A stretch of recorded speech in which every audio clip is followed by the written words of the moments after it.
चंदे के विषय में। प्रिय विश्वासियों, आज के बाइबल संदेश में आप सबका हार्दिक स्वागत है। कलीसिया से जुड़ी सच्चाइयों पर आधारित यह हमारा 8वां संदेश है। इस संदेश के द्वारा हम परमेश्वर के वचन से जानेंगे कि नए नियम के विश्वासियों को परमेश्वर के लिए चंदा कैसे देना चाहिए। जब परमेश्वर के लिए चंदे के रूप में कुछ देने की बात आती है तो अक्सर दशमांश का भी जिक्र किया जाता है। इसीलिए अपने आज के विषय पर आगे बढ़ने से पहले हम दशमांश पर बाइबल की शिक्षा को संक्षिप्त रूप से स्पष्ट करेंगे। बाइबल को पढ़ने वाले विश्वासी लोग जानते हैं कि पुराने नियम में इज़राइल के लोग परमेश्वर के द्वारा बचाए हुए लोग थे। परमेश्वर ने उन्हें मिस्र देश में से निकाला और प्रतिज्ञा की हुई धरती पर बसाने का वादा किया। जब वे वहां जाकर बस जाएंगे, खुदा का निवास स्थान उनके बीच में होगा और उनका जीवन खुदा के द्वारा दी गई व्यवस्था से संचालित होगा। तब वे प्रतिज्ञा की धरती पर आशीष भरा जीवन जिएंगे। ये आशीषें मुख्य रूप से भौतिक थी। दशमांश का मतलब है 10वां अंश। वचन के अनुसार 10 अंक जिम्मेदारी का अंक है।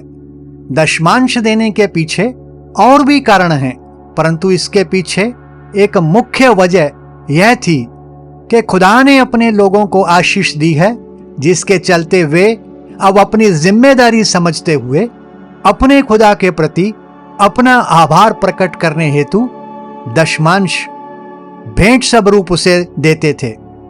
इस दशमांश में फसल, पशु इत्यादि भी शामिल थे। एक रीति से यह आशीष पाए हुओं के द्वारा आशीष देने वाले को दशमांश के रूप में भेंट देकर अपना आभार प्रकट करना था। वर्तमान समय में जो प्रचलन चल रहा है उसके अनुसार ज्यादातर मसीही लोगों के द्वारा चंदा इस आशा से दिया जाता है कि परमेश्वर कल को उन्हें कई गुना बढ़ाकर वापस करेगा। अगर चंदा इसी मंशा के साथ दिया जाता है तो अच्छा है, ना दिया जाए। खुदा के साथ व्यापार ना किया जाए। दशमांश का देना व्यवस्था के युग में परमेश्वर के द्वारा ठहराया गया था। प्रभु यीशु के आने से व्यवस्था के युग का अंत हो गया। अब हम नए युग में अर्थात अनुग्रह के समय में जी रहे हैं। अब सवाल ये पैदा होता है कि क्या दशमांश का देना हम पर लागू होता है? इसका स्पष्ट जवाब है, दशमांश नए नियम के विश्वासियों पर लागू नहीं होता। इस बात के समर्थन के लिए हम वचन से 2 आयतें लेंगे। पहली रोमियो 6:15 जो कहती है कि तुम व्यवस्था के अधीन नहीं वरन अनुग्रह के अधीन हो। दूसरी यह कि व्यवस्था के युग में दशमांश परमेश्वर के द्वारा निर्धारित किया गया था, जबकि नए नियम में 2 कुरिन्थियों 9:7 के अनुसार यह आजादी अब एक विश्वासी को दी गई है कि वह निर्धारित करे कि उसने कितना देना है। इस आयत में लिखा है, हर एक जन जैसा मन में ठाने वैसा ही दान करे। इन 2 आयतों की रोशनी में दशमांश के विषय को देखें तो स्पष्ट निष्कर्ष यही निकलता है कि दशमांश नए नियम के विश्वासियों पर लागू नहीं होता, परंतु दशमांश का पक्ष लेने वाले बाइबल से अब्राहम के द्वारा दिए गए दशमांश का हवाला देकर तर्क देते हैं कि यह तो व्यवस्था के युग से पहले भी था। इस वचन को आधार बनाकर वर्तमान समय में भी दशमांश देने की शिक्षा को बढ़ावा दिया जाता है।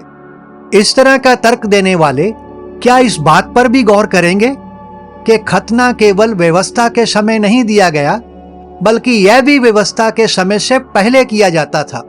यह दशमांश देने वाले अब्राहम के द्वारा करवाया गया था। क्या हम उसकी दशमांश देने की उदाहरण के साथ साथ खतना वाली बात का अनुसरण भी करेंगे? अगर दशमांश नहीं तो फिर नए नियम में चंदे के विषय में क्या शिक्षा दी गई है? हमें परमेश्वर के लिए कैसे देना चाहिए। परमेश्वर के वचन से हम इस विषय पर विस्तृत रूप से और भी बहुत कुछ सीख सकते हैं, परंतु आज के संदेश में हम केवल 7 बातें जानेंगे। पहली 4 बातों के लिए हम पहला कुरिन्थियों 16 की 2 आयत पढ़ेंगे। सप्ताह के पहले दिन तुम में से हर एक अपनी आमदनी के अनुसार कुछ अपने पास रख छोड़ा करे, कि मेरे आने पर चंदा ना करना पड़े। चाहे यह आयत एक खास वजह से चंदा एकत्रित करने की बात करती है, परंतु चंदे के विषय में महत्वपूर्ण सिद्धांत स्थापित करती है। पहली बात, सप्ताह के पहले दिन। इस दिन विश्वासी लोग रोटी तोड़ने के द्वारा प्रभु यीशु को स्मरण करने और साथ ही साथ परमेश्वर पिता की आराधना करने के लिए एकत्रित होते हैं। चंदे को सप्ताह के पहले दिन के साथ जोड़कर इसे आराधना का एक हिस्सा बतलाया गया है। यह बाइबल का एक महत्वपूर्ण सिद्धांत है। दूसरी बात, यह भी सप्ताह के पहले दिन से ही जुड़ी हुई है, जो हमें उत्साहित करती है कि हम नियमित रूप से दें। अगर हम प्रभु यीशु को, उसके बलिदान को हर एक सप्ताह के पहले दिन स्मरण करने के लिए इकट्ठा होंगे, हम उसके समक्ष चंदे के रूप में अपना बलिदान भी नियमित रूप से लाएंगे। तीसरी बात, तुम में से हर एक। यह वाक्य हर एक विश्वासी के ऊपर लागू होता है, चाहे वह अमीर हो या गरीब, नया हो या पुराना। यह एक विश्वासी के लिए विशेषाधिकार की बात है कि वह अपने प्रभु जी के प्रति आभार व्यक्त करते हुए कुछ दे। चौथी बात, अपनी आमदनी के अनुसार, अर्थात अपनी समृद्धि की मात्रा के अनुसार दे। इस दृष्टिकोण से बाइबल अनुग्रह के इस युग में एक विश्वासी को यह स्वतंत्रता प्रदान करती है कि जैसी उसकी खुशहाली है वैसे उसकी चंदा देने की मात्रा हो। जैसा उसने मन में ठाना है वैसा दान दे। यह स्वतंत्रता उसे दशमांश से मुक्त ही नहीं करती, बल्कि उससे बहुत ऊपर उठकर देने के लिए प्रेरित करती है। अब हम अगली 3 बातें अर्थात 5 से 7 तक जानने के लिए दूसरा कुरिन्थियों 9 की 7 आयत पढ़ेंगे। हर एक जन जैसा मन में ठाने वैसा ही दान करे, ना कुड़कुड़ के और ना दबाव से, क्योंकि परमेश्वर हर्ष से देने वाले से प्रेम रखता है।